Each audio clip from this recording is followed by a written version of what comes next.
माझी आज अशी मागणी आहे की सरकारला जर नैतिकता शाबूत असेल तर या घटनेचा मास्टर माइंड हे बावनकुळे आहेत, ते आता महसूल मंत्री आहेत, ते 2 नंबरचे मंत्री आहेत. प्रवीण गायकवाडजीच्या हल्ल्याबद्दलचा निषेध मी पहिल्यांदा केला. मी अशा घटनांचा निषेध करतो.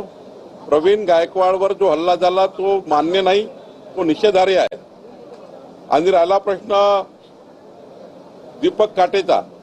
दीपक काटेच्या पक्षप्रवेशाला जेव्हा मी गेलो होतो 2.5 वर्षापूर्वी, त्यावेळी दीपक काटेबद्दल मी बोललो का हा चांगलं काम करेल, या ठिकाणी त्यांच्या पाठीशी आम्ही सर्व लोक आहोत. आणि शेवटी पक्षामध्ये येत असताना आपण हे बोलतो. जेव्हा पक्षामध्ये एखादा कार्यकर्ता येतो तेव्हा त्याच्या पाठीशी आपण राहतो. पण अशा कार्यकर्त्यांनी, दीपक काटेंनी प्रवीण गायकवाड सारख्या कार्यकर्त्यावर त्या ठिकाणी हल्ला करणे विचाराची लढाई राहू शकतं, विचाराची लढाई राहू शकतं. पण आपले संस्कार, संस्कृती ही कधी अशा भ्याड हल्ल्याला साथ देत नाही. भारतीय जनता पार्टीचं समर्थन प्रवीण गायकवाडच्या हल्ल्याला नाही,